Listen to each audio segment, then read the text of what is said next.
Bona tarda, bon vespre a tothom. La presidenta de la secció, Alicia Casals, em va demanar que fes una breu presentació d'en Josep, Pep Canadell Gili, que ens farà avui el seu discurs de presentació com a membre corresponent de la secció de Ciències i Tecnologia de l'IEC. Suposo que aquesta invitació que el presenti té a veure en que també en el seu moment, juntament amb altres companys, el vam presentar com a membre corresponent. Bé, és un plaer tenir-lo entre nosaltres. El Pep, crec que ara mateix deus estar, no sé si als Estats Units, pot ser? Yep. Activament, per tant Sí. ja veieu que és un home que es belluga molt. A veure, abans d'arrencar, us voldria recordar per què vam pensar proposar en Pep Canadell com a membre corresponent. Bàsicament, ens vam guiar per tres idees. Una, per les seves qualitats científiques i humanes excepcionals. També, en segon lloc, per les seves contribucions i assoliments en el món de la recerca i de la gestió científiques. I en tercer lloc, pel seu mestratge en un camp tan rellevant en el nostre temps i de cara al futur, com és el canvi climàtic i les seves múltiples derivades.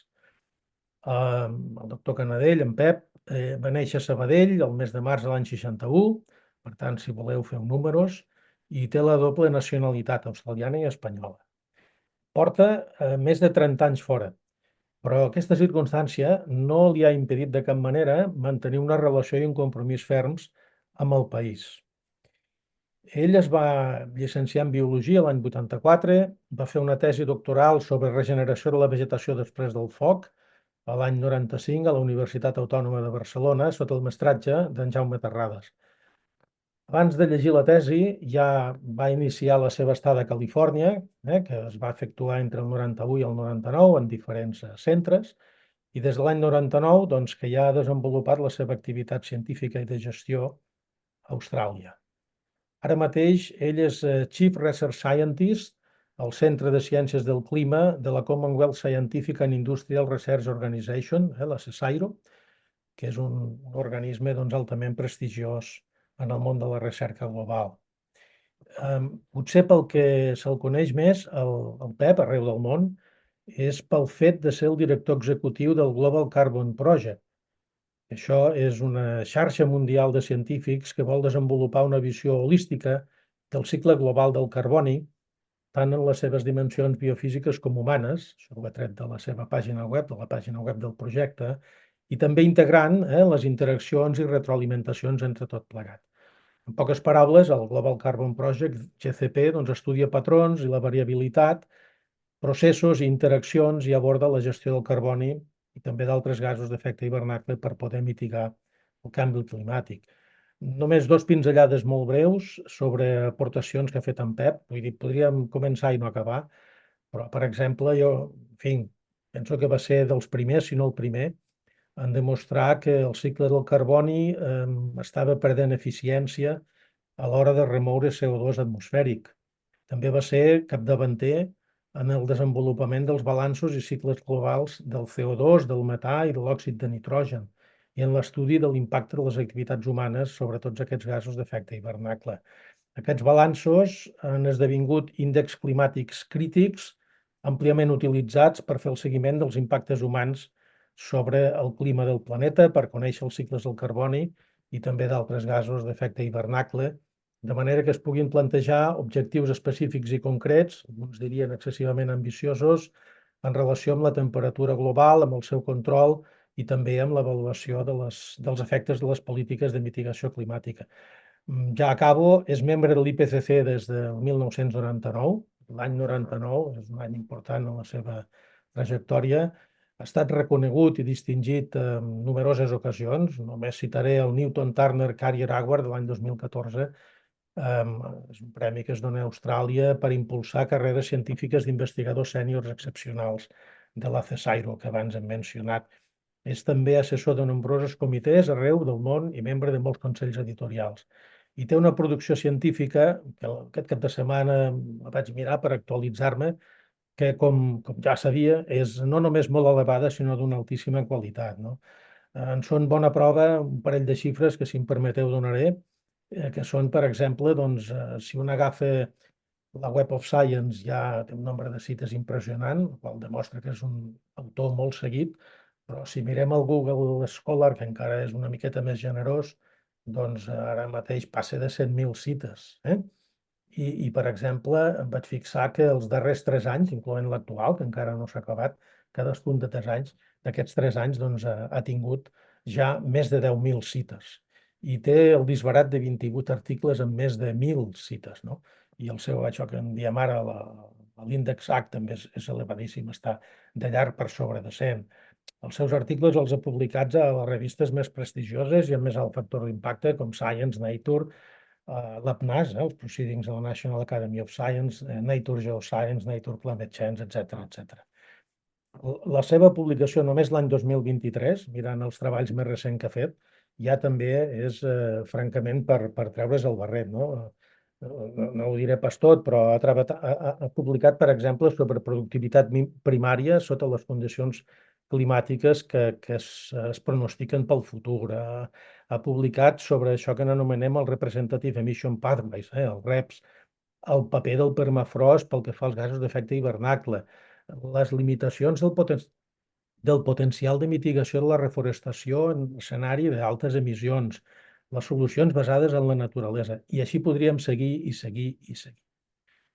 Acabo ara sí, en Pep, la trajectòria pel que jo li he pogut anar seguint des de la distància, és un gran team builder, és a dir, un gran constructor d'equips i és també un gran divulgador, com avui segur que tindrem ocasió d'apreciar. Vaja, és tot un privilegi tornar-te a tenir entre nosaltres, Pep, i et deixem amb el teu discurs de presentació, que justament es titula El futur del nostre clima en un món amb més carboni. Moltes mercès. Moltes gràcies, Miquel, i gràcies a tothom. I el privilegi és meu i, sens dubte, l'honor és meu de poder ser un membre des de l'estranger de la Institució d'Estudis Catalans. Jo vaig marxar fa molts anys i la Institució d'Estudis Catalans era una institució molt important per mi com a un científic jove i doncs estic molt honorat de poder contribuir ara. Deixa'm portar de seguida també vull afegir que vull donar les gràcies a en Miquel, naturalment, i a en Antoni Oliver per ser els iniciadors de la meva candidatura per esdevenir finalment membre de la institució. Moltes gràcies, agraït també. Deixeu-me compartir de seguida el que vull fer avui és una mica de barreja d'entre molta de la ciència que jo he estat fent i he estat involucrant durant aquests últims anys més recents i també una mica de reflexió en el sentit que jo he esdevingut una persona com molt preocupada de que les comunitats mundials, els governs mundials, tots els nivells de la societat no acaben d'entendre una mica què és el que vol dir aquest canvi climàtic que està venint i els impactes que estan venint i els impactes que ja veiem. Hi ha una desconnexió entre el que científicament diem i les figures que ensenyem i el que realment passa i passarà. I penso que aquesta desconnexió fa que no ens estiguem preparant pel que és una cosa indiscutible d'uns impactes molt significatius que vindran i que ja els comencem a veure ara en el futur. Deixa'm començar dient que jo he passat molt temps desenvolupant consorcis mundials del que en diem l'estat de la pertorbació humana en els cicles biogeoquímics, que són l'underpin del canvi climàtic, la pertorbació del diòxid de carboni a l'atmosfera, del metà i del nitrous oxide, que són el primer, segon i tercer gasos d'efecte hivernacle més importants per no només entendre quins són els components antropogènics, però com aquests components antropogènics i el canvi en el clima, com després fa un feedback als components naturals del cicle del carboni, del cicle del metà, del cicle del nitrogen. Aquesta setmana tot just acabem de publicar el nou Global Carbon budget, que és l'estat de la pertorbació antropogènica mundial en el cicle de carboni, i vull començar amb unes quantes dades d'aquest report i publicació que tot just, com he dit, vam fer i vam presentar a la conferència dels Parties a Dubai just la setmana passada. Deixa'm avançar. Molt bé. Quan dic el pressupost de carboni i la pertorbació humana és realment entendre tots els fluxos antropogènics i tots els fluxos naturals que van a dins i a fora de l'atmosfera, però també tots els fluxos laterals que transporten material cap a les aigües fresques i al final en els sistemes de costaners i a l'oceà obert. Deixeu-me començar ensenyant una de les dades que això començarà una mica a establir quina és la línia del que jo vull explicar avui, una mica aquesta. Deixeu-me dir l'emergència climàtica. Emergència climàtica que gairebé són unes paraules que ni el món científic a vegades no fa servir, ha estat més unes paraules del món del jornalisme, però jo vull portar aquí perquè penso que és molt important i les dades que jo vull ensenyar realment ensenyen que és cap on anem i que realment hi ha una emergència climàtica. El 2023 vam presentar les dades de diòxid de carboni global del que en diem totes les coses, les emissions, totes les fonts d'emissions fòssils, que són el carbó, el gas natural, el petroli, i després també afegim la producció de ciment, que porta moltes emissions, i vam augmentar un 1,1% sobre l'any anterior. Com veieu, aquesta línia, tendència sempre ha anat cap amunt, no ha parat i no segueix parant. Això és molt important. Ara em sentiríeu repetir això moltes vegades, però l'escalfament global només es pararà el dia que totes les emissions antropogèniques de CO2 parin, o el que en diem, arribin al net zero. Net zero vol dir que qualsevol emissió que encara queda perquè no la podem parar, no la podem aturar o no la podem substituir, haurem de treure diòxid de carboni de l'atmosfera d'una manera artificial o d'una manera amb solucions naturals, boscos o el que sigui. Per tant, el fet que tenim aquestes tendències que d'alguna manera sembla que no vulguin parar de la crema de combustions i d'usos dels combustibles fòssils és exactament el contrari on hauríem d'estar ja el 2023. Si mirem aquestes fonts, les fonts de carbó, de petroli, de gas, de cement, totes han anat amunt aquest any, el 2023. I molt important, nosaltres havíem pensat i vam publicar molt que el pic de carboni d'emissions de carbó d'emissions va passar el 2014, però des del 2014 els 2 últims anys ara han estat encara molt més superiors d'emissions i, per tant, fins i tot el carbó, que ens pensàvem que ja anava a la baixada, segueix pujant. Amb tota la resta, el petroli no s'ha recuperat totalment. Aquestes baixades tan fortes que veieu són naturalment les baixades de quan vam tancar-nos tots a casa durant la pandèmica del Covid. Tots ens estem recuperant ràpidament, però veiem que encara no hi ha hagut una recuperació totalment, en part per l'aviació internacional. L'aviació internacional ha estat el sector que li ha costat més recuperar-se, però s'està recuperant molt ràpidament i aquest creixement és molt, molt fort. Si mirem els emissors més grans de diòxid de carboni de combustibles fòssils, doncs, naturalment, ja sabem que la Xina està a dalt de tot i el que és important és que la Xina segueix augmentant uns creixements bastant rellevants. El 4% és un dels més grans a nivell d'un top emitter i veiem com específicament el petroli està augmentant molt ràpidament, l'ús de petroli està augmentant molt ràpidament, una altra vegada lligat al fet que hi ha hagut una recuperació més tarda de la Xina, sobretot el que ha estat l'aviació internacional. Als Estats Units, molt remarcable, ja per més de 15 anys que les emissions estan baixant molt ràpidament, en bona part perquè han fet el canvi de gas natural, o sigui, del carbó al gas natural.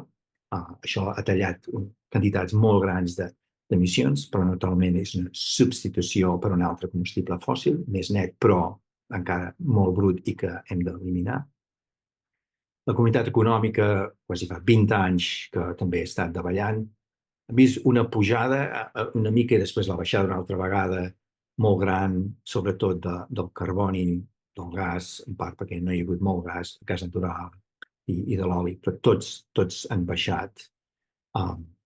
La Índia és la gran preocupació nostra, que és el que passa en aquests anys, està augmentant de fa moltes dècades i segueix augmentant molt, d'una manera molt forta, uns increments del 8% anuals, que són molt preocupants. Els bunkers són tot el petroli que fem servir per l'aviació internacional i pels barcos internacionals de shipping i containers, que també estan creixent molt, en part també com una recuperació del que va passar amb el Covid. En aquests moments tenim 26 països al món que les emissions han baixat durant l'última dècada i el GDP, el gros, l'economia ha augmentat cap amunt. Hi ha països bastant diversos, naturalment hi ha molts que són a Europa, Espanya malauradament no és una part, en part perquè els 2000, durant l'època dels 2000, la primera part, va haver un estancament del progrés que Espanya feia, però ja veiem uns grups molt diferents des de Grècia, Japó, Sud-àfrica, a més de Brasil, a més de països més desenvolupats i en part Europa. Això és rellevant perquè, doncs, bàsicament, demostra que, naturalment, les economies es poden mantenir i augmentar, en aquest cas, d'aquests 26 països, amb unes emissions a la baixa. L'altra font d'emissions molt important és l'emissió dels usos del sol, i això és molt important. El que veiem és que els últims 10, però quasi els últims 20 anys, hi ha una davallada molt lenta d'emissions. Això és tot el que fem en els sols, en els nostres paisatges, des de la deforestació a la degradació, però també a la recuperació, restauració, reforestació. És un flux net, que és ara ensenyaré els fluxos, els fluxes que estan aquí dins.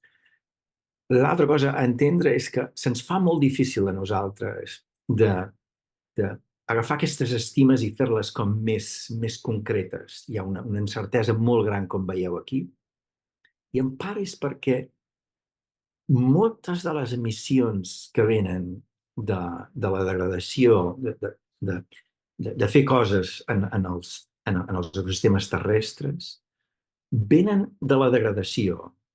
O sigui, no només venen de tallar els boscos i de la deforestació, que és una cosa que entenem molt bé i que sabem mesurar molt bé, que tenim ara sistemes de satèl·lit molt bons que ens ensenyen exactament quan els boscos desapareixen, i desapareixen com molt ràpidament i podem fer les calculacions ràpides de carboni.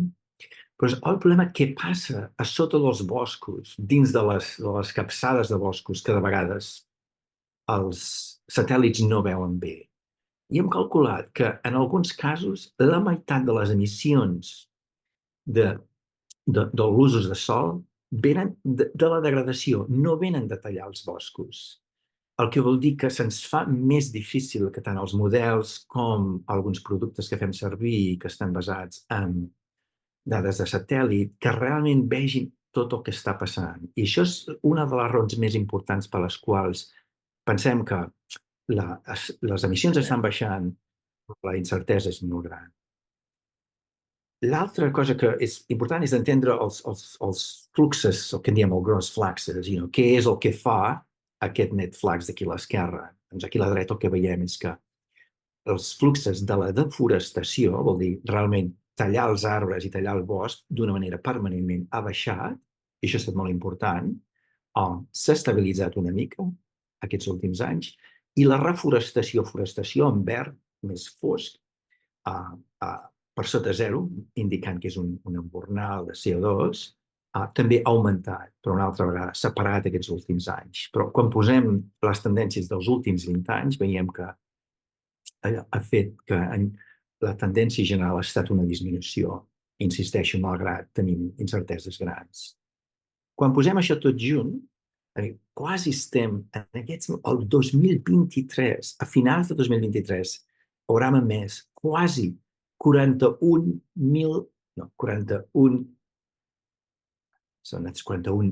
bilió de tonelades angleses, que són 41 cents de milions, 41 cents de milions, en anglès és 41 bilions de tonelades, quan posem junts tant els fòssils com l'any exchange. Però per entendre d'on el problema ve més gran, naturalment, hem que quedi molt clar que el 2023 el 90% de les emissions de diòxid de carboni antropogèniques venien de l'ús i la combustió de combustibles fòssils. L'altra cosa que ha passat el 2023, i que jo parlaré de les tendències una mica més endavant, és les emissions que han vingut dels focs. Hem sentit a parlar molt del Canadà aquest any, i realment les emissions de foc són molt grans, però és important que pensem que és un flux, el que en diem un gross flux. O sigui, no és un flux net a l'atmosfera, és un flux net al principi, però després els boscos, depenent de quins boscos es cremen, a quina part del món es cremen, parcialment o totalment o molt poc, es regeneraran durant pocs anys o molts anys, depèn d'on això ha passat, i part d'aquell diòxid de carboni tornarà en els paisatges i en els ecosistemes terrestres. Però, malgrat això, vull indicar que en el moment que nosaltres tenim un canvi de règim, com sembla que veiem i ensenyaré més endavant, doncs el que fas és una imbalança entre les emissions i el recreixement, la regeneració després del foc, i comences a deixar un residu més i més gran a l'atmosfera. O sigui, aquest any hem vist que fins al punt del 33% més emissions globalment venint dels focs arreu del món, i específicament d'una manera molt gran de Canadà, amb 6 a 8 vegades més emissions del Canadà que hem vist a l'última dècada abans. En general, els tròpics és el lloc on veiem les emissions més grans cada any, com a mitjana. No només les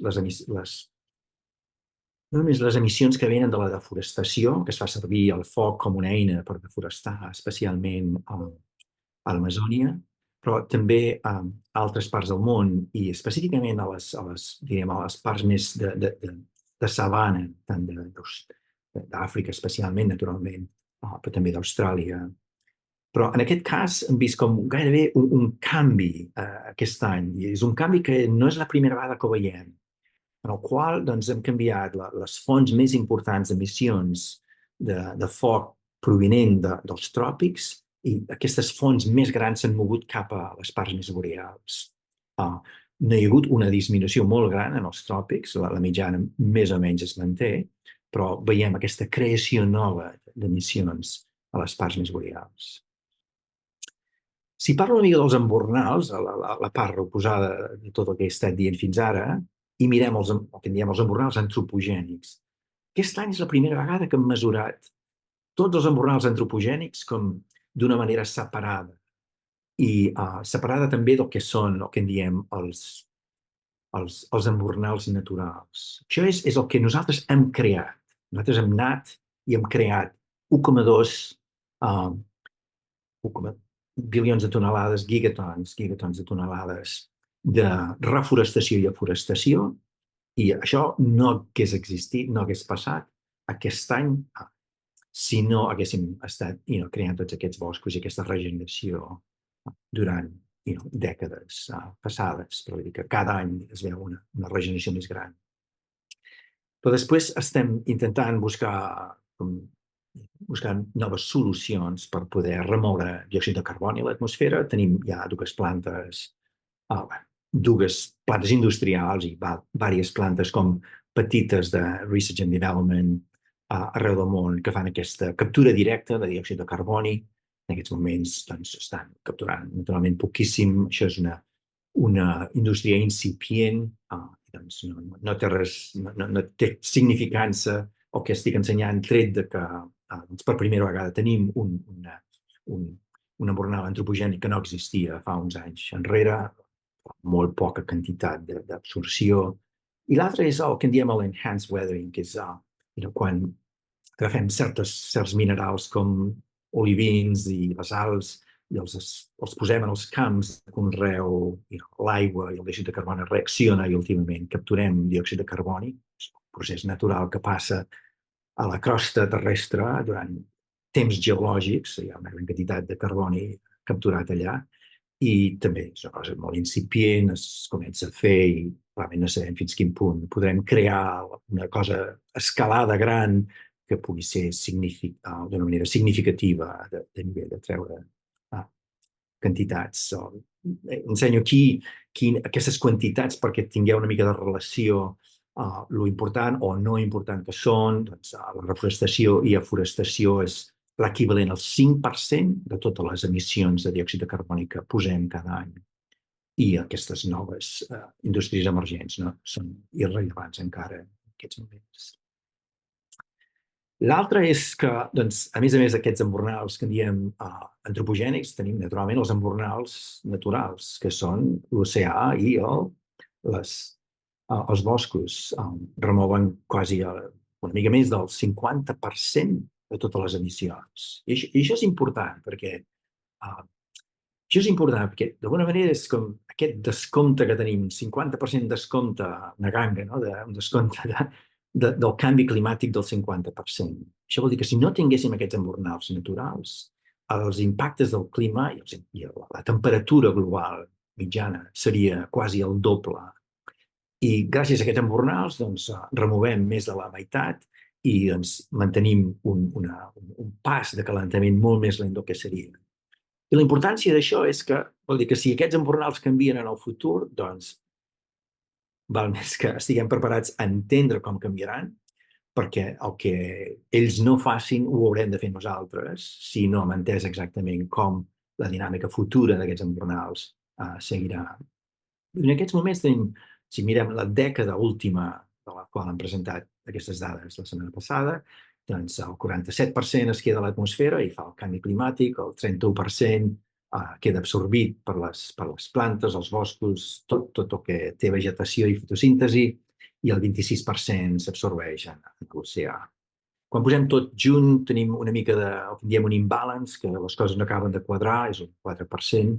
Això és el fet que, naturalment, les nostres eines tenen molta incertesa i, de fet, aquest 4% sembla molt petit. La gran cosa d'aquest pressupost de carboni és que el carboni no desapareix. El carboni podem fer un balanç de massa, un balanç de massa. Que tot el carboni que posem a l'atmosfera a través de les nostres activitats l'hem de trobar en algun lloc, a l'atmosfera, en els ecosistemes terrestres, en l'oceà. I això és el que realment fem amb aquests consorcis grans que en Miquel parlava. L'altra cosa és el que en diem això, el airborne fraction. L'airborne fraction és el percentatge d'emissions que es queden a l'atmosfera. O sigui, el que aquest gràfic és les emissions, el percentatge de les emissions que es queden a l'atmosfera. Si posem una tonelada de diòxid de carboni a l'atmosfera, vol dir que el 40 i pico per cent es queda a l'atmosfera i la resta s'ho emporten els embornals de diòxid de carboni dels ecosistemes terrestres i els oceans. Això és fascinant perquè nosaltres hem demostrat que els embornals de CO2, si anem a buscar un bosc i doncs mirem què és el que aquest bosc fa a mesura que la quantitat de diòxid de carboni a l'atmosfera augmenta, hem demostrat que la fracció d'aquell embornal d'augmentar ha estat baixant. Vol dir que com més diòxid de carboni posem a l'atmosfera, els embornals segueixen pujant amunt, però cada vegada menys. I això també passa en els oceans. Els oceans més calents agafen menys diòxid de carboni. Vol dir que com més calents es fan, doncs menys. Els oceans també queden estratificats, molta escalfor a sobre, menys escalfor sota, i això fa que es barregin menys i, per tant, que doncs, hi hagi encara menys possibilitat de posar diòxid de carboni a l'oceà. Però perquè la pertorbació segueix augmentant, la pertorbació humana segueix augmentant, Això fa que tot el sistema funciona de tal manera que aquesta fracció s'ha mantenit quasi estable durant els últims 60 anys. O sigui, no és una reflexió de l'embornal per ell mateix, però és el fet que seguim augmentant la pertorbació i l'acumulació de CO2, que és el que fa la pertorbació dels embornals, segueix augmentant. I com més augmenta, els embornals més intenten mantenir el pas, estan perdent el pas, però perquè les emissions segueixen augmentant i acumulant-se a l'atmosfera, hi ha aquesta línia quasi flat durant tants anys, de que quan posàvem 10 bilions de tonelades de diòxid de carboni a l'atmosfera a principis dels 60, doncs la meitat, 5, se'ls emportaven els embornals. I ara que en posem 40, el 2023, doncs la meitat, 20, són 4 vegades més del que ens emportàvem abans, se'ls emporten els embornals també. És un diagnòstic remarcable que hem d'assegurar que l'entenem molt bé, perquè qualsevol canvi podria tenir conseqüències molt grans amb el que hem de fer nosaltres per estabilitzar el canvi climàtic en el futur. I el que no he explicat gens és que he explicat la mitjana, però no he explicat aquestes línies que van amunt i avall cada any. O sigui, que vol dir que la fracció canvia molt d'un any a un altre. I això és el que vull explicar aquí amb aquesta altra figura. O sigui, aquí veieu el mateix que abans. Això és la fracció de les emissions que posem a l'atmosfera que es queda a l'atmosfera.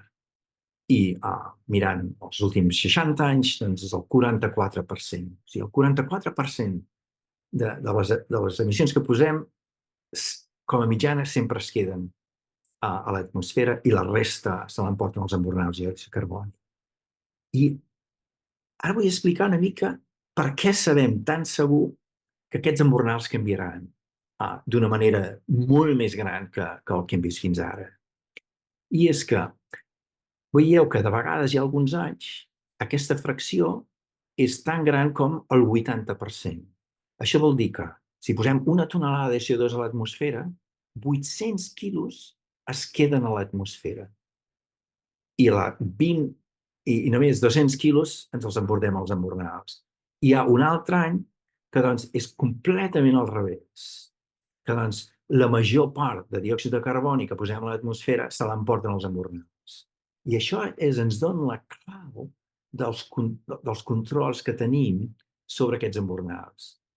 I si mirem quins són quan la fracció, aquesta carbon fraction, és més alta, o sigui que més quantitat de diòxid de carboni es queda a l'atmosfera, és quan tenim un El Niño, aquesta condició equatorial tropical en la qual tenim un escalfament global molt per sobre de la mitjana.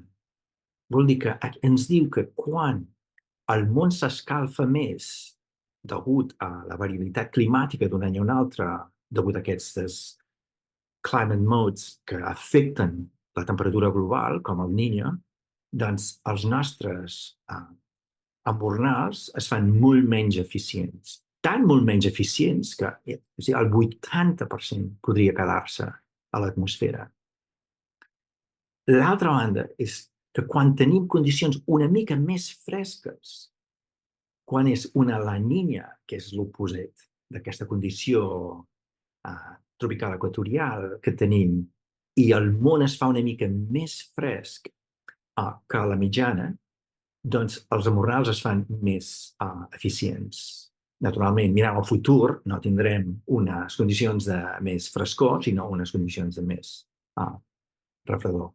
I l'altre és que hi ha molts altres d'aquests anys que la fracció carbon fraction també és molt eficient i coincideixen exactament amb els altres anys que el planeta és més fred que la mitjana, que és exactament quan tenim uns dels grans volcans que injecten la cendra a l'estratosfera han de ser volcans molt grans, que no només posen molta cendra a la troposfera, però que realment la pot injectar a l'estratosfera i fan aquest paraigua de que reflectir més la radiació solar i, per tant, refredar en general el món una mica més.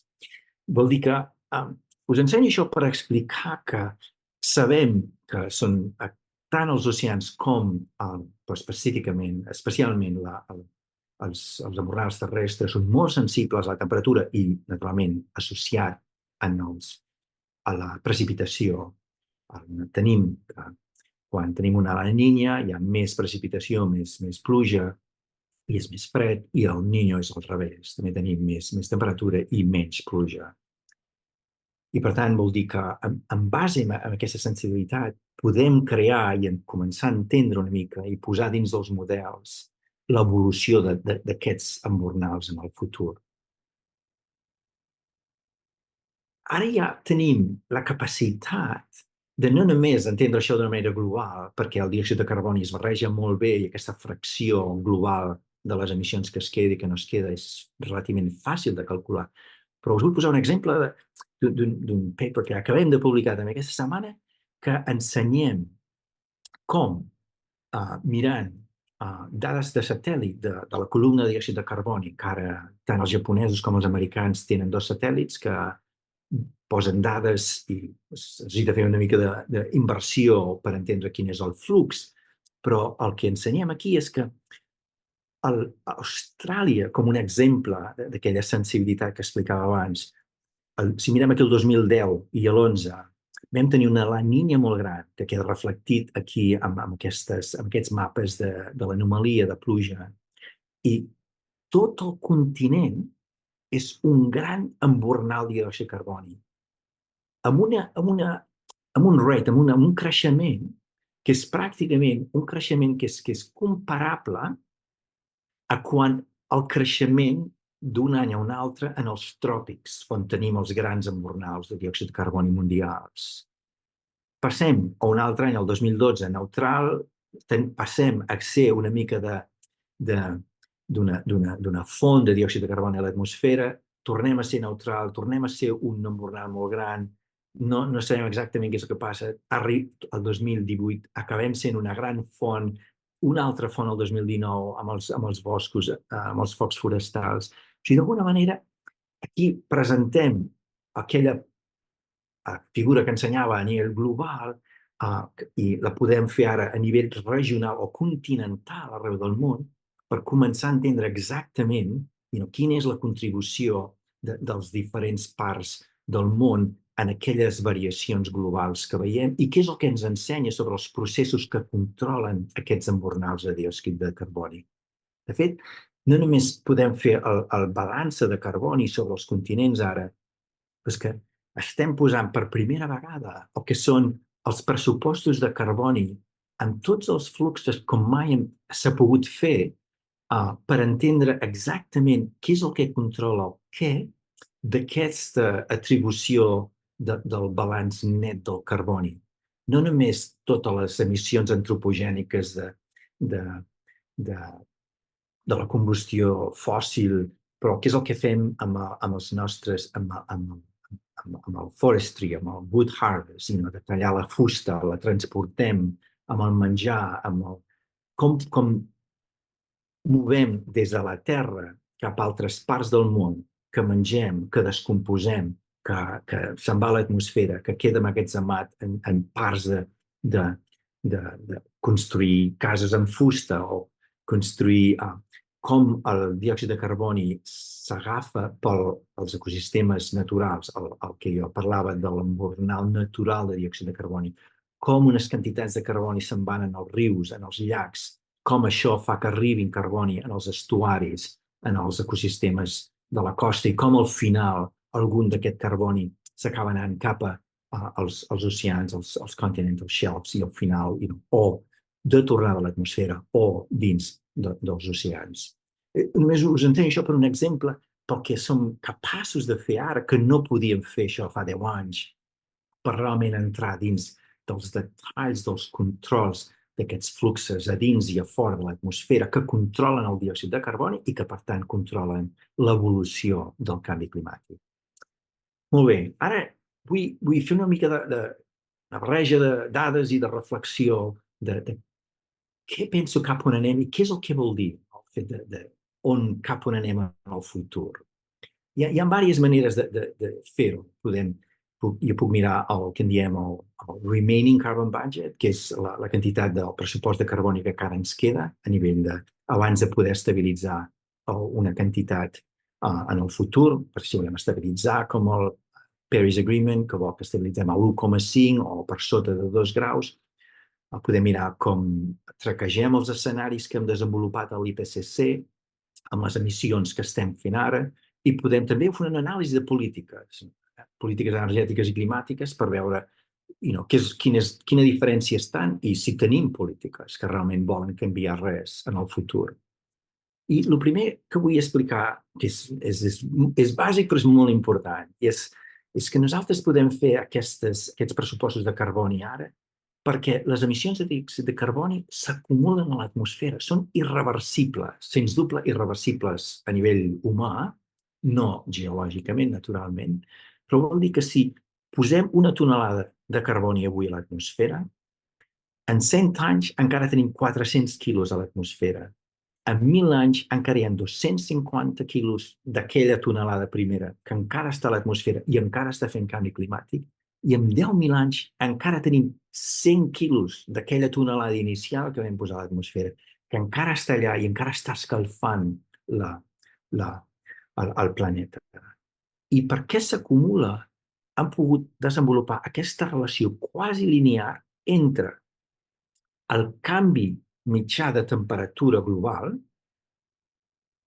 per sobre el que en diem preindustrial, o sigui, el que hem estat escalfant les activitats humanes, i l'acumulació de diòxid de carboni que hem estat emetent una altra vegada des de preindustrial. Preindustrial aquí és el 1850, perquè és quan tenim dades, naturalment preindustrial és una mica abans, però no hi ha prou dades, per tant es comença el 1850.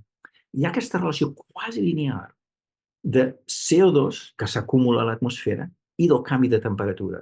I el que és excepcional d'aquesta relació quasi lineal és que aquí hi ha molts més gasos que el diòxid de carboni. Hi ha el metà, el nitrogen, hi ha tots els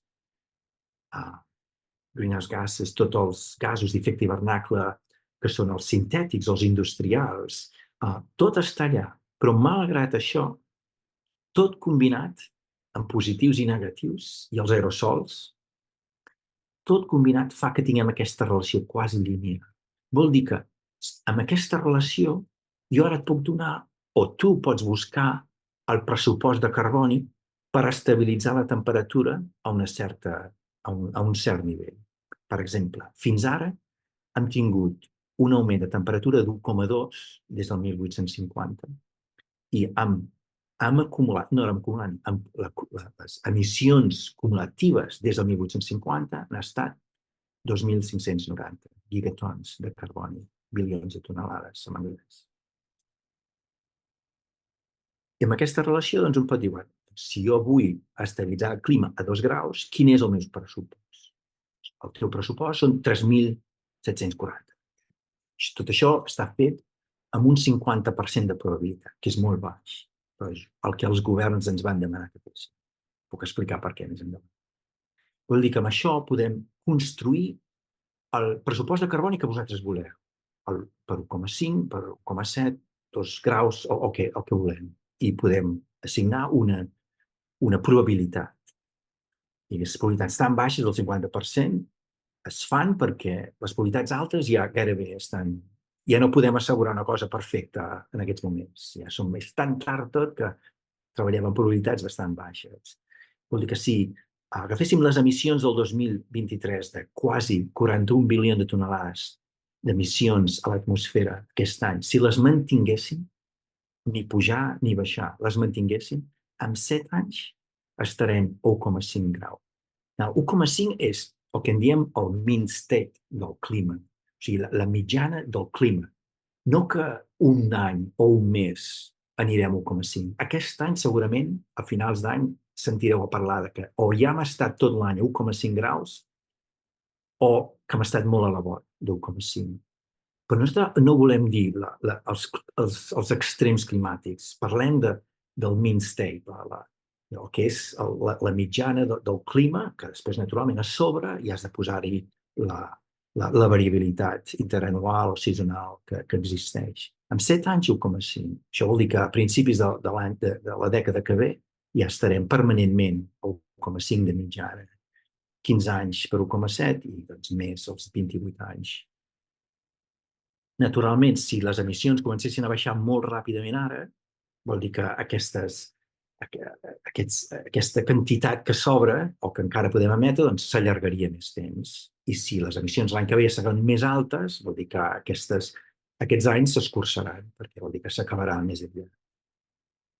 L'altra manera de mirar cap on anem és mirar tots aquests escenaris que hem desenvolupat durant molts anys en l'IPCC i mirar com ho traquegem, si posem les emissions reals sobre les observacions de les emissions, com anem. I això va ser el 2007 que vam fer les dues publicacions que tothom va quedar com que ni ens ho creiem.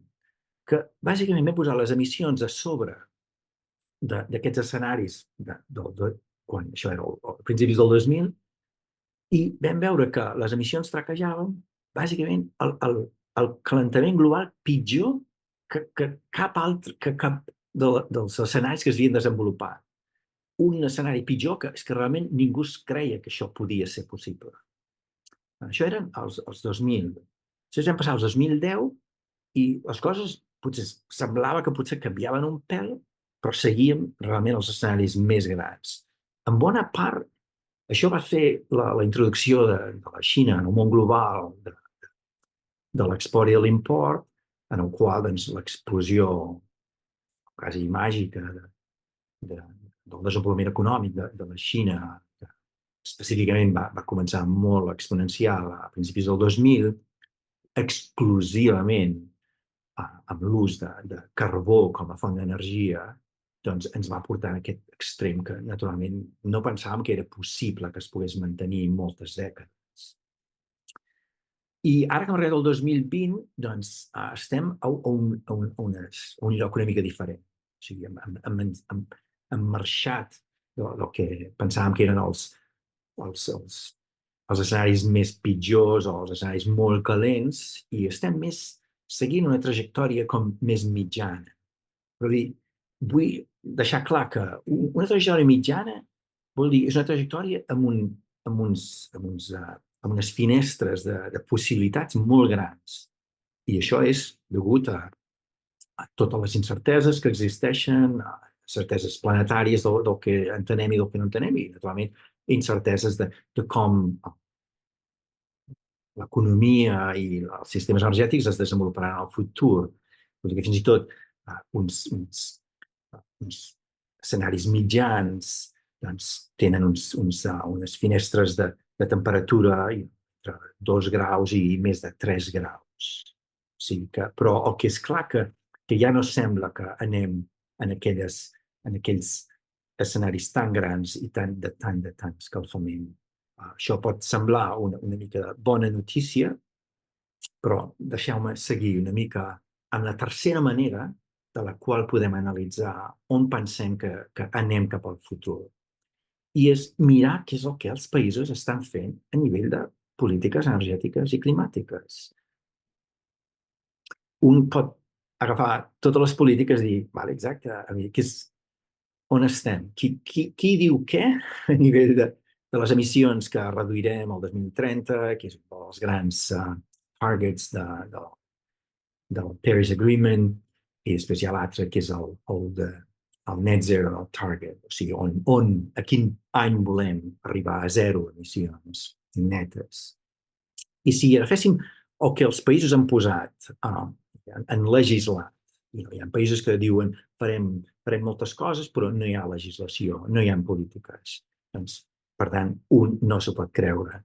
L'altre és, si hi ha polítiques, un s'ho pot creure, no vol dir que les polítiques siguin successful, vol dir estan allà, poden tenir els resultats que s'espera o potser no poden tenir els resultats que s'espera. En aquests moments, si mirem el que estem fent, estem, sens dubte, molt per sobre 2 graus. I les finestres aquestes de possibilitats són molt per sobre a 3 graus. Si posem a sobre les incerteses que tenim del sistema planetari, que no entenem tot, doncs encara és molt possible que podem estar significant més de 3.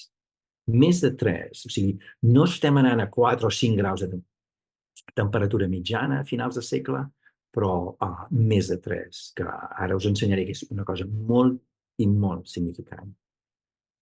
Si agaféssim, a més de les polítiques que estan ara en els governs legislades i agaféssim el que en diem tots els compromisos per fer emissions zeros. Per exemple, a Europa es vol arribar a net zero, i insisteixo, net zero vol dir que les emissions no hi haurà zero emissions i que si hi ha una mica d'emissions doncs s'hauran d'extreure el diòxid de carboni de l'atmosfera per compensar i fer que sigui zero. I si busquem els països o els blocs de països que han legislat això d'una manera sèria, que no vol dir necessàriament que ho aconseguiran, però almenys que han posat lleis per intentar adreçar i poder aconseguir aquest zero target, estaríem una mica menys que abans, a 2,4, mitjana, una altra vegada amb una gran incertesa de les possibles temperatures a les finestres que encara són possibles d'arribar a 3 graus. I encara tenim un altre mirant. Les incerteses planetàries que tenim, doncs encara hi ha una certa possibilitat de que anem més enllà de 3 graus. I l'últim que vull ensenyar aquí és que ara imagina't que agaféssim no només totes les polítiques que hi ha ara, però també les polítiques de zero targets de tothom, a face value. O sigui, si tu m'has dit que arribaràs a zero al 2060, o Rússia, per exemple. Rússia ha dit el 2060 o el 2065, no estic segur, o l'Índia ha dit 2065, a la Xina el 2060 i després molts altres països el 2050 arribaran a zero. Si això s'implementés realment el net zero emissions és l'última, the ultimate política que es necessita i el requeriment geofísic de la Terra per parar l'escalfament global. I si això ho féssim, podríem estabilitzar el clima per sota de 2 graus. Per primera vegada, a cap anàlisi que mai hem fet, un es podria estabilitzar per sota els 2 graus de temperatura. Però insisteixo, això és agafant i creure's que tothom que ha dit que farà zero emissions serà veritat. Per exemple, posar l'exemple de Rússia. Em sembla que van dir el 2060, Rússia té zero polítiques d'energia renovable, zero, ara, en aquests moments. Però han dit el 2060. O sigui que, naturalment, el que us ensenyo és un escenari hipotètic que no és real i que sabem que no passarà, a menys que moltes coses canvien d'una manera quasi dramàtica, però que no veiem què és el que... Però ho ensenyo per indicar que és realment aquests targets de zero que canvia tota la composició i la redistribució de carboni a l'atmosfera, als oceans i a les terres, que fa que al final el clima es pugui realment estabilitzar. Molt bé. Ara vull fer una petita reflexió de què és el que ha passat aquest any i què és el que ens diu. És per posar una mica en context que he anat i he dit, no seguim els escenaris més dolents que ens pensàvem, anem cap a un escenari mitjà i podríem fer grans coses si tothom es posés d'acord i realment agaféssim aquests zero targets i els implementéssim i siguéssim successful. Però què ens diu el 2023? Sí, primer de tot, el 2023 ha estat un freak any, un any que han passat coses que no és que hem tingut un rècord de temperatura com hem sentit els últims 20 anys, un rècord de temperatura. No, hem sentit una cosa que ha estat un freak, una cosa que ha saltat d'una manera que no podíem imaginar. El 2023 les temperatures globals han estat augmentat, però moltes més vegades que cap altre rècord. O sigui, el rècord, la distància amb el rècord passat ha estat molt més gran. Naturalment, això passa dins d'un any que és el Niño. El Niño, exactament el que us deia, un any que globalment les temperatures d'una forma natural ja són per sobre del normal. I a sobre hi posem el que és doncs, una baseline molt més elevat de les temperatures i comencem a fer aquests extrems que són més grans que els extrems anteriors, perquè del Niño sempre n'hi ha. I de saltar, ja ho hem fet moltes vegades. El 2015, el 16, vam fer un salt molt gran, però no un salt tant com gran. El que passarà els anys que ve, si tot és com esperem, és que emplenarem entre aquest rècord nou i els últims rècords. Emplenarem i després hi haurà un altre i tornarem a fer això. Però l'important és que el salt que hem fet, i això ja va passar abans, el 2016, vam fer un salt més gran que els salts anteriors. I aquest salt, una altra vegada, ha estat més gran que els salts anteriors. Però si ens mirem el que ha passat amb l'extensió del glaç, del gel en l'Antàrtica, el mateix. El mínim, més mínim que cap altre mínim que havíem vist abans. O el salt, això és el salt que hem fet. O sigui, aquests extrems els hem tingut sempre, però simplement que el salt ha estat més gran. El mateix amb el Global Sea Ice Extent, amb el mateix amb les temperatures de l'oceà nord-atlàntic aquí, i aquí el mateix amb les temperatures de l'oceà global. Amb les onades de calor segurament no haig d'explicar res, perquè això està, doncs, la mídia, el jornalisme ho porta cada dia, i només us ensenyo aquest perquè jo vaig estar a la Bisbal quan aquesta onada de calor va passar de 45 graus.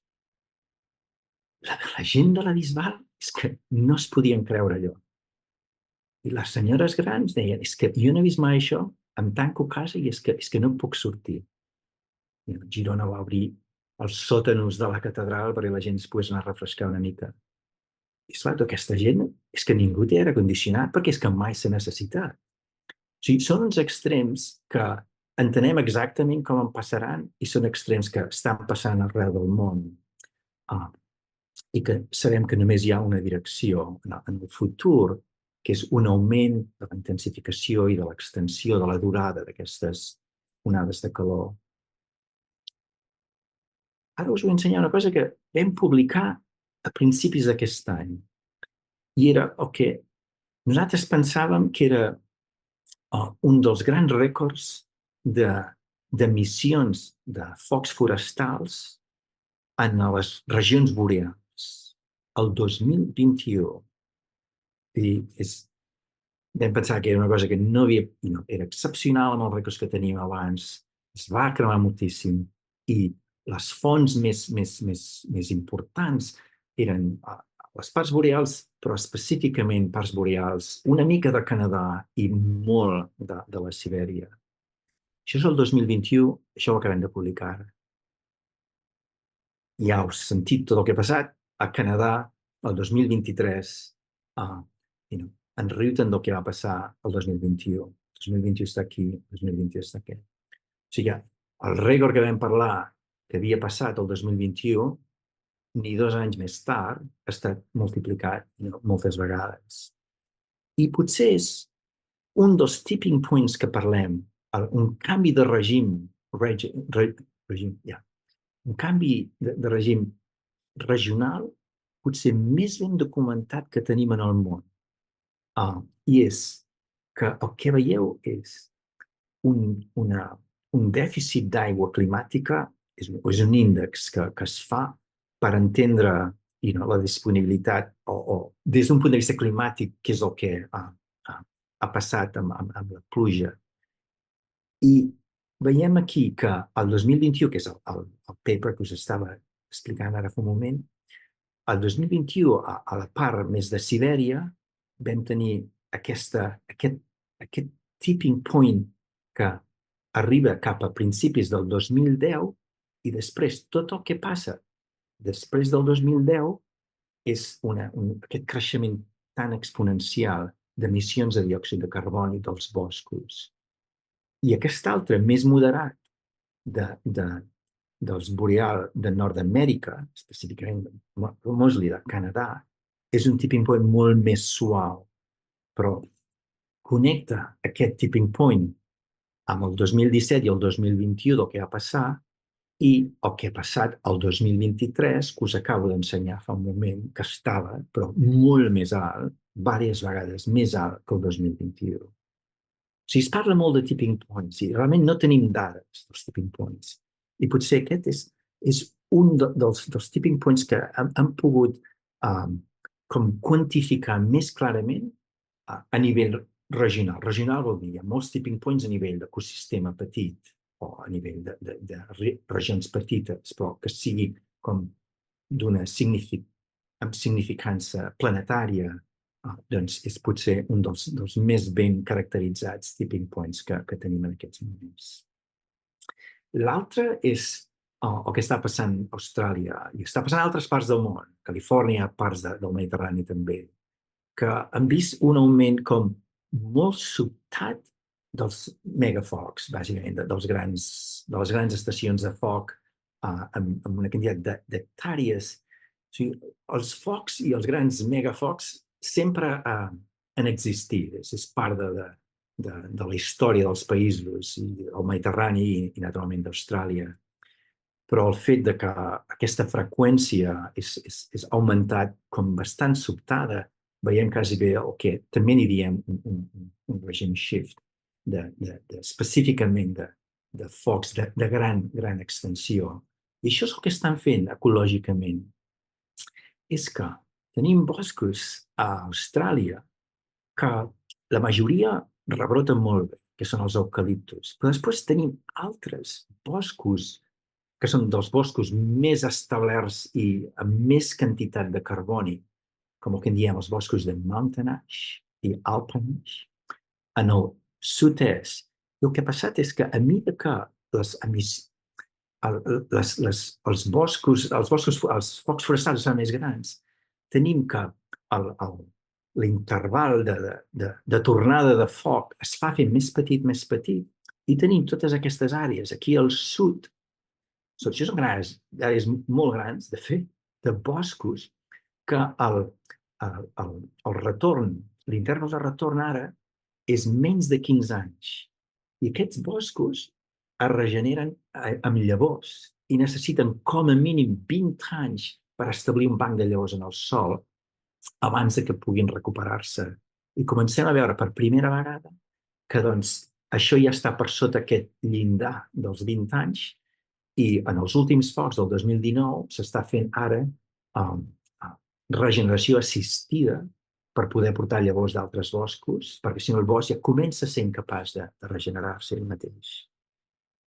Amazon Rio Negro, el tributari més gran aquest 2023, la baixada més gran del tributari dels últims 120 anys.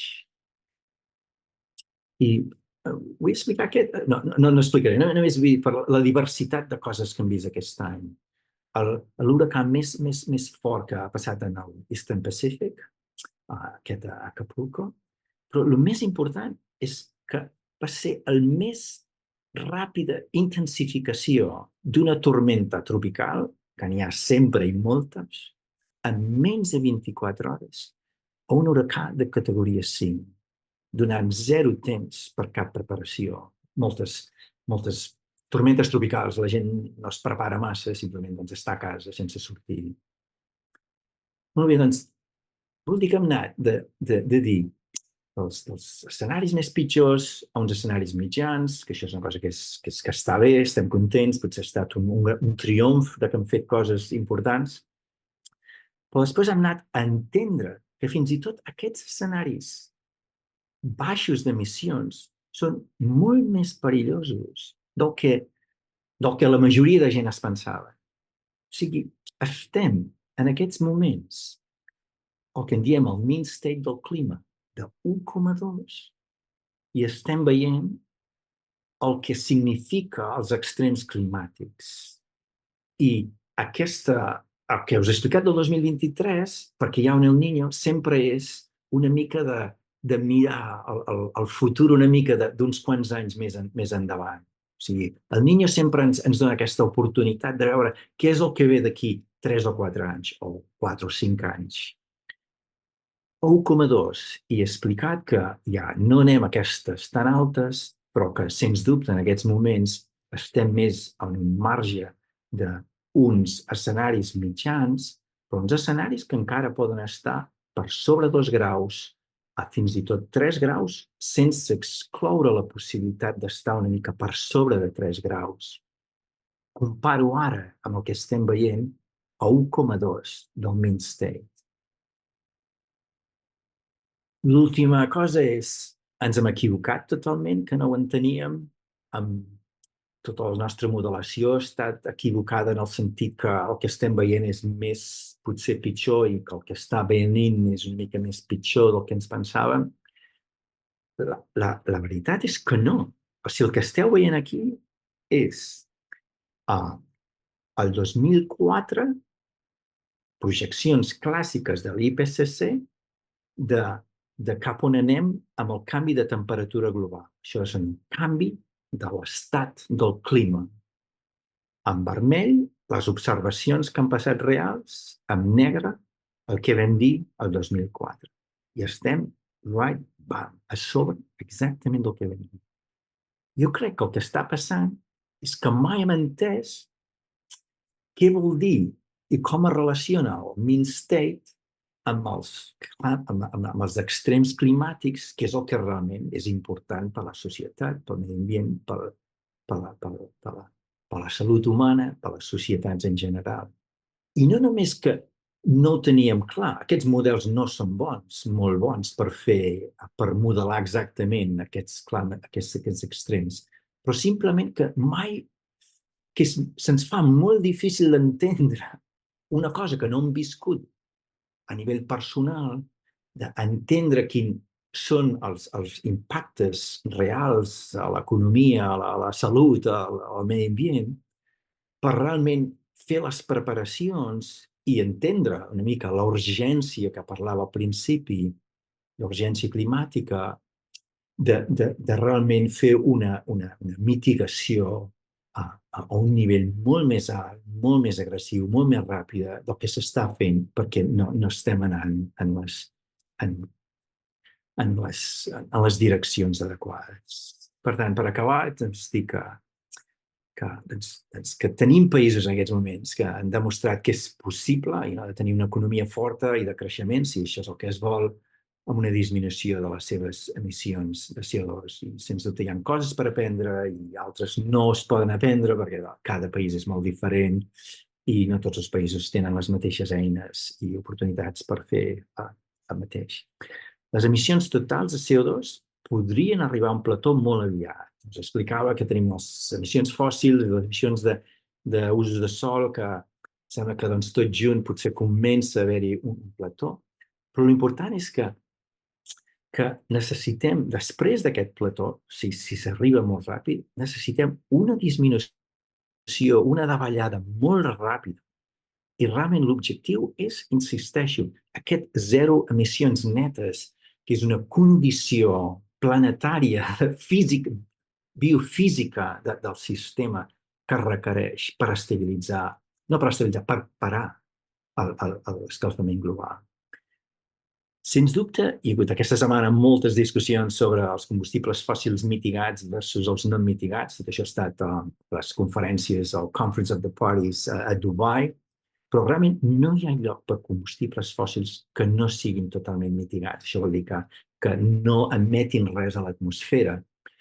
Això voldria dir que tenim la capturació i seqüestració de CO2 en dipòsits geològics. Però aquest, el que en diem carbon capture and storage, és un procés que segurament jugarà un paper, però serà un paper molt petit. El que vol dir que hi ha molt poc espai pels combustibles fòssils realment de ser part del sistema energètic del futur. La continuació i acceleració del desplegament d'energies netes és fonamental, tal com està passant ara, però per si mateix Nosaltres podem posar el planeta cobert amb panels solars, però en menys que assolim aquests zero emissions netes, l'escalfament global seguirà indefinit. És que és important, vull dir, vull fer aquesta èmfasi del net zero.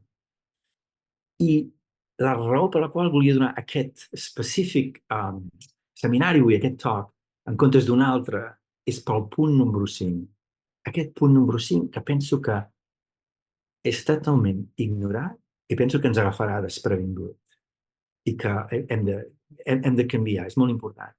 Hi haurà impactes grans i inevitables del canvi climàtic degut a l'augment dels extrems climàtics i d'un temps més variable. Adaptació i preparació per aquests extrems és crític per disminuir els impactes negatius de la salut, a l'economia, a la producció d'aliments i al medi ambient. I no estem fent això. Hi ha molts pocs països que estan fent plans d'estratègia d'adaptació per aquests extrems més grans que estem veient, que ja s'estan desplegant. I només vull acabar, perquè el meu talk ha estat super negatiu, i és una cosa que jo tinc un problema durant aquests talks negatius, perquè en el fons moltes coses bones estan passant, però vull dir, he triat fer-ho perquè crec que estem caminant a cegues en el tema aquest de l'adaptació climàtica i que ens agafarà desprevingut. Però vull deixar aquesta última slide per dir que tot això que estem parlant del zero, net zero i d'eliminar els combustibles fòssils, tot això no és una cosa rara, no és una cosa que ho hem de fer perquè si no tot anirà molt malament. És que és exactament el que volem fer, però quasi independentment de que tinguéssim un problema de clima. Perquè treure tots aquests combustibles fòssils i anar a energies renovables ens donarà aquest món que serà més net, més saludable, més just, més intel·ligent, més eficient i més independent energèticament. Clarament, un món que la majoria de nosaltres volem anar. Moltes gràcies per haver aquí. Molt bé. Doncs moltíssimes mercès, Josep, Pep. Alicia, no sé si consideres que podem obrir una miqueta per si hi ha algun comentari o pregunta, o si consideres que aquesta exposició tan documentada que ens ha portat gairebé des de l'inici de l'ús massiu dels combustibles fòssils fins l'any 23 i el futur, aquest futur més net, més saludable, és suficient. No sé, com tu diguis, Alicia. Sí, si em sembla, si hi ha comentaris aquí, algunes preguntes a fer, em sembla que sí. Si et sembla, doncs, obrim el torn, sí, Cèlia? Podem fer una ronda no excessivament llarga, si et sembla bé. Sí. Hola, bona tarda. Pep, moltes gràcies per aquesta conferència. Soc Cèlia Marrasser, us hem conegut en diverses ocasions, s'hem vist, vaja, i moltes gràcies per aquesta brillant presentació, com sempre. Jo volia fer tres preguntes. Una, en si, suposo que sí, però amb tots aquests escenaris es té en compte tots els mecanismes amb el món oceànic, en particular si es tenen en compte tipping points que podien passar amb la circulació oceànica, a lo millor de no retorn, no? Tenint en compte doncs, la situació que pot venir amb els pols, etc., no? Que donaria no només un escalfament superficial, sinó una redistribució del calor amb tot l'oceà, no? Després, amb tot el que suposa això. Les faig de les tres i... Deixa'm contestar. Jo contesto aquesta i és més fàcil per mi. Gràcies. El tema dels tipping points. El problema dels tipping points és que la comunitat científica no els ha definit. Vull dir, no tenim la certesa científica d'on són aquests tipping points. I el que s'ha fet és, s'han fet alguns escenaris extrems, aquests escenaris que es diuen de very low probability and extreme impacte, en el qual s'ha vist com podem canviar les temperatures d'una manera molt alta. Però a nivell de probabilitats de que això pugui ser una cosa real, són escenaris només per fer un testing, per pensar, per saber què és el que podria passar si algun d'aquests tipping points passa. El problema és això que no els hem definit. Per això jo he fet una mica de propaganda d'aquest tipping point que hem identificat en les zones boreals ara, amb un drag climàtic, perquè tenim les dades, entenem els drivers, entenem una mica, i una cosa, això podríem començar-ho a posar dins dels models. Però els models, naturalment, entenen molt bé què és el que passa amb un augment de l'estratificació dels oceans, de la temperatura, amb l'augment de la temperatura que fa que el diòxid de carboni s'absorbeixi menys. Clar, tot això està dins dels models, amb grans incerteses, però la cosa de canviar el sistema a un punt de no retorn, penso que encara és a dins de la nostra ciència a identificar aquests, segurament mai sabrem segur, i després poder fer experiments de model per poder entendre quines serien les conseqüències potencials si algun d'aquests es pogués passar en el futur. Hi ha molt poca cosa que està dins dels models, perquè, com dic, no els hem definit prou bé. Bueno, hi ha alguns autors que parlen, no?, de que es farà la circulació oceànica, canviarà. El que passa que suposo que també hi ha molta incertesa, com tu dius. Deixa'm fer molt ràpidament. Hi ha hagut un paper aquest any sobre això. Només vull emfatitzar.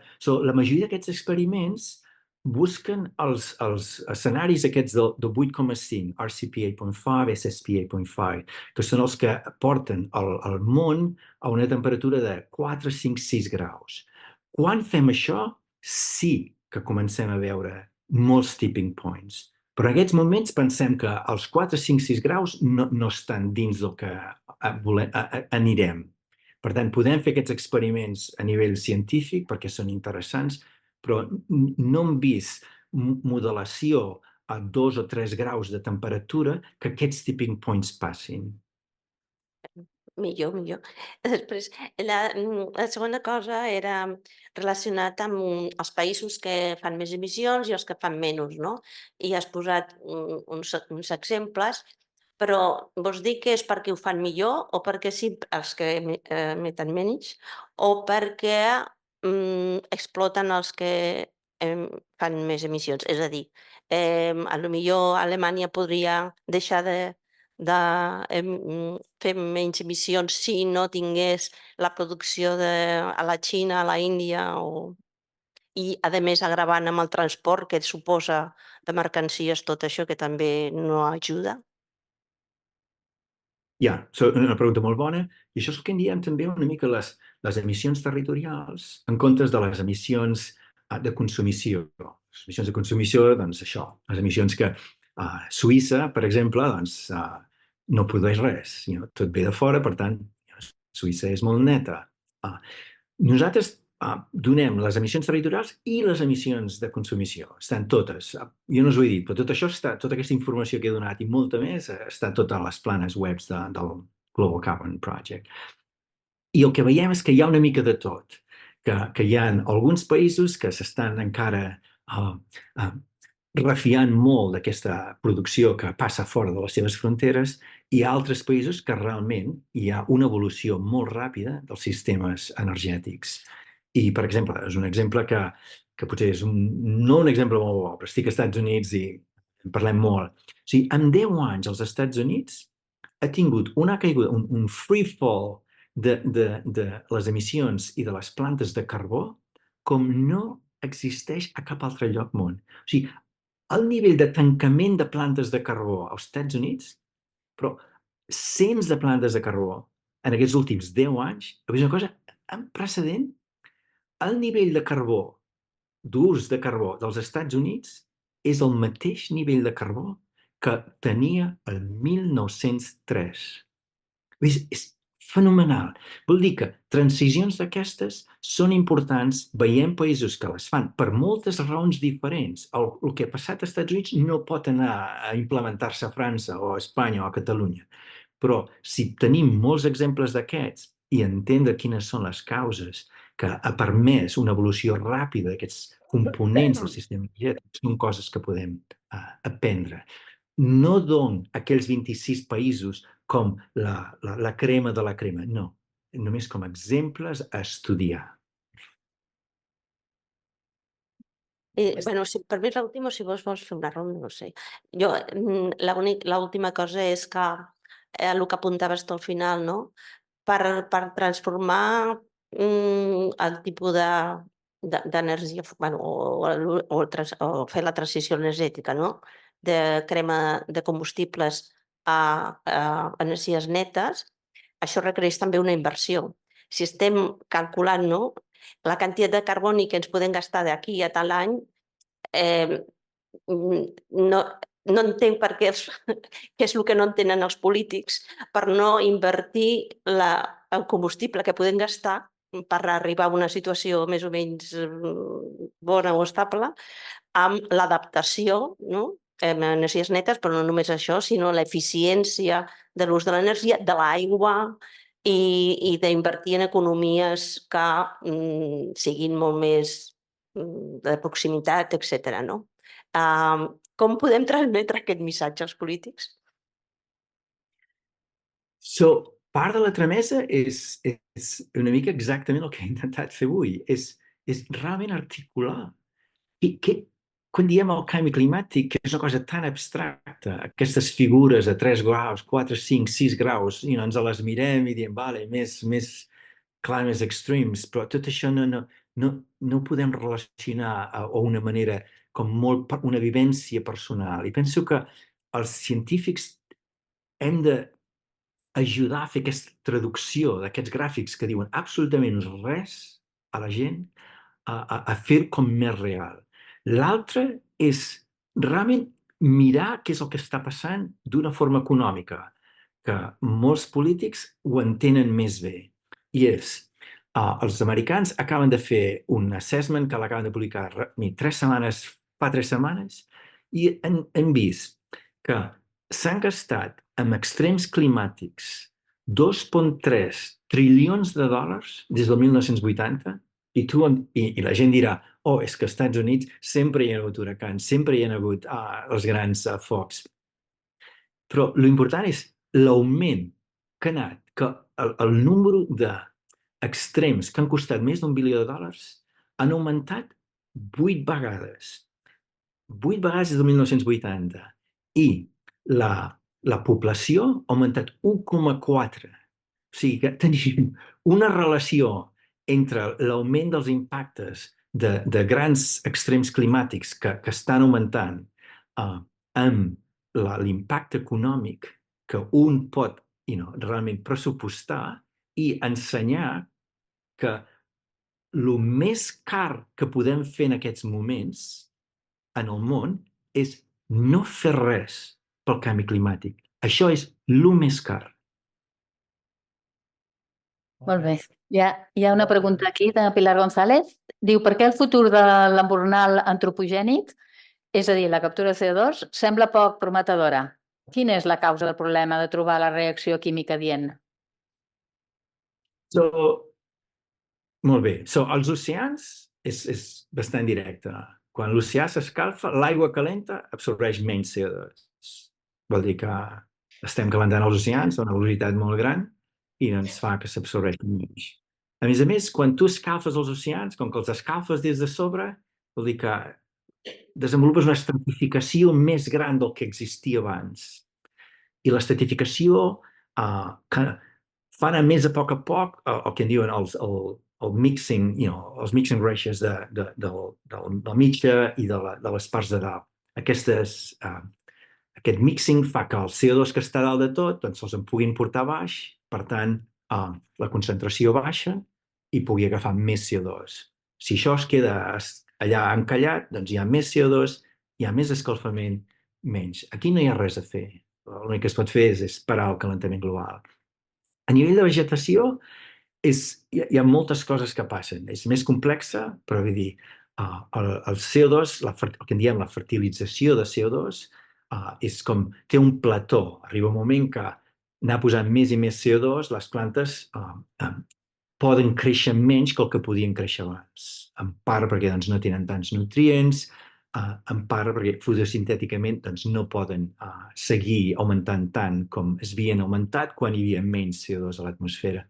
I després tenim tots els feedbacks de clima. Vol dir, tenim por que algunes zones tropicals i específicament els tròpics que estan amb una tendència de sequera. El 2005 hi va haver aquella publicitat molt gran d'una sequera a l'Amazònia que era una sequera en 100 anys, una cosa molt poc normal, el 2005. Des del 2005 hem tingut el 2010, el 2011, el 2018, el 2022 i el 2023 sequeres que totes han estat una en 100 anys. Clar, ja no són una en 100 anys, ara són una en 5 anys, una en 2 anys. Vol dir que veiem un augment de les grans eixuts. I el que he ensenyat del Rio Negro, el tributari més gran de l'Amazònia, ha tingut extrems rècords de baixada aquests últims 15 anys, que no s'han vist en els últims 120 anys anteriors. O sigui, són aquestes coses que faran al final que hi hagi un zinc que sigui menys potent que el que tenim ara. Una altra pregunta que tenim aquí. Dius, què opines, Josep Anton, què opines sobre el futur del CCCS en magatzems geològics? Ja, és el que he dit. Fa 30 anys que estem parlant del carbon capture and storage, és agafar el carboni de les xemeneies o el carboni fins i tot de l'atmosfera, que està a unes concentracions molt baixes, i injectar-lo dins d'aqüífers salins o llocs on sabem que el CO2 es pot estar i al final reacciona amb les roques i es queda permanentment a dins. Fa 30 anys que en parlem i no estem avançant gens. Part és que és molt car. I l'altra part és que quan ho fem en plantes de carbó, doncs poden treure el 50 o el 60% de les emissions molt ràpidament, però després quan comences a dir no, és que jo vull 70, 80, 90, el 100%, encara es fa molt més car. Arriba un moment que econòmicament ja es fa impossible. Vol dir que pots baixar el CO2 molt, però no el pots eliminar. I esclar, en aquests moments estem parlant d'emissions zero. Vol dir que hi ha instruments que potser 30 anys enrere eren instruments interessants per baixar les emissions totals, però ara que ja anem directe a emissions zero, perquè sabem què és el que necessitem, clar, ja hi ha poc espai. I si a sobre és tan car, doncs jo penso que jugarà un paper, ja n'hi ha algunes, no masses, però no serà un gran component del nostre camí de descarbonització, perquè trobarem altres maneres més efectives i més interessants i més netes tot plegat per poder fer el que s'ha de fer, fins i tot si ens costa també bastants diners. Sí, jo volia fer, em sembla, per acabar, si em sembla que no hi ha més preguntes, una respecte al que has comentat dels volcans, que m'ha sorprès, no? Que precisament els volcans refredin, perquè potser refreden la Terra, però tenen una emissió que no saps si fa més capa, no? I l'altra és el Sol, perquè el Sol també té cicles i ara sembla que està en un cicle que escalfa més. És culpa del Sol? O, bueno, és només el Sol? Vull dir, que es sospesa una mica els efectes d'un i l'altre, perquè hem parlat bàsicament l'efecte és l'augment de temperatura, no? Sí, no, els cicles del Sol estan totalment incorporats en els models. Això sí que no. I s'han fet experiments de dir posem el cicle del Sol i ara no el posem. Què és el que explica? Explica quasi res. Comparat amb el puix que tenim de les emissions de diòxid de carboni. O sigui, hi ha unes coses en allà i pugen i baixen i realment sí, hi ha un efecte. Però quan tu poses després les emissions de greenhouse gases, tot queda com inundat per l'efecte aquell. El tema dels volcans, les emissions de CO2 dels volcans no són molt grans. Realment el més important és tot el particulat i aerosols que posen, que quan s'injecten a la part més alta de l'atmosfera doncs fan aquesta ombrel·la que reflecten i refreden la Terra. I és una mica el que la gent està estudiant molt ara per quan hi ha grups de gent i empreses privades que s'estan mirant la possibilitat de fer injeccions d'aerosols a l'estratosfera per poder fer un refredament. I és exactament els tipus d'experiments que ells estan mirant i dades que estan mirant quan els volcans han explotat. Molt bé, moltes gràcies. No hi veig més preguntes. Sí, n'hi ha una Ah, del Jaume Terrades, que si vols te la dic. Sí, és veritat. Sí, diu, la desaparició del si n'hi ha glaç i moltes. l'augment de les sequeres no ens porten Marxarem, a una Una vegada més. autoacceleració de l'escalfament. Pregunta, I llavors has dit que els models no preveuen per ara tipping points, però costa d'entendre. Jo no he entès molt bé la pregunta, perquè... Sí, la repeteixo. Diu, Sí, la perdó, desaparició gràcies. del glaç i l'augment de les sequeres no ens porten a una autoacceleració de l'escalfament? Sí, però... Sí. Jaume, no sé si... segur que és una pregunta molt bona que com que l'has feta curta sí, però l'important és quins temes no formen part dels models. Clar, per exemple, a la desaparició del glaç, doncs, de la manera que ho entenem i que els models ho entenen, clar, això forma part, no és que ho ignorin, i per tant forma part dels pathways d'emissions, dels pathways de canvi climàtic i de la manera que després calculem els remaining carbon budgets. Les sequeres, clar, el problema de les sequeres és que els models no tenen dinàmica de poblacions. O sigui, anem aquí al que nosaltres sabem molt, no? Els temes ecològics. Aquests models tan grans no tenen la capacitat, fins ara, els primers han començat ara, de que una cosa és una sequera. Vale. El gross primary production, la fotosíntesi baixa, les emissions també baixen per descomposició, però esclar, els models el que han de fer és a quin punt, per exemple, l'Amazònia comença a obrir-se i comença a sabanitzar-se i comença a perdre el carboni d'una manera permanent. Clar, això és el que els models no fan bé. O sigui, no tenen aquell component ecològic tan important que nosaltres lligaríem, molts d'aquí, el Jaume, ecòleg, lligaríem als canvis estructurals, dinàmics, que porta un canvi climàtic, que últimament es tradueixen a les canvis d'emissions i de carbon stock més grans. Això és el que tenen problemes, aquests models tan grans. I que a nivell regional podem veure canvis molt i molt grans. Molt bé. Doncs sí, són coses que no estan totalment dins dels models. Hi ha algun comentari, felicitacions i amb això acabem, em sembla, perquè és molt tard. El Javi Retana diu una vegada més una conferència magistral, moltes felicitats, Pep, i una forta abraçada. Jordina Belmonte, molt interessant, Pep, moltíssimes gràcies i records. El Jaume, com sempre, magnífica exposició, Pep. A la Pilar González pregunta per què el futur... no, això ja l'hem preguntat abans. Doncs mira. I sobre les petites indústries que has esmentat per segrestar el CO2. I ja està, perquè l'altre ja és el que ha comentat el Miquel. Doncs molt bé. Moltes gràcies. Gràcies, Miquel, també. No. I moltes gràcies per donar-me aquesta oportunitat. Ens l'has introduït per conèixer-lo millor, no? Com dèiem al començament, un gran honor tenir-te entre nosaltres. L'honor és meu. Molt bé, doncs moltes gràcies i a reveure. Seguirem Ens vas seguint. Gràcies. Adéu. Gràcies a tots.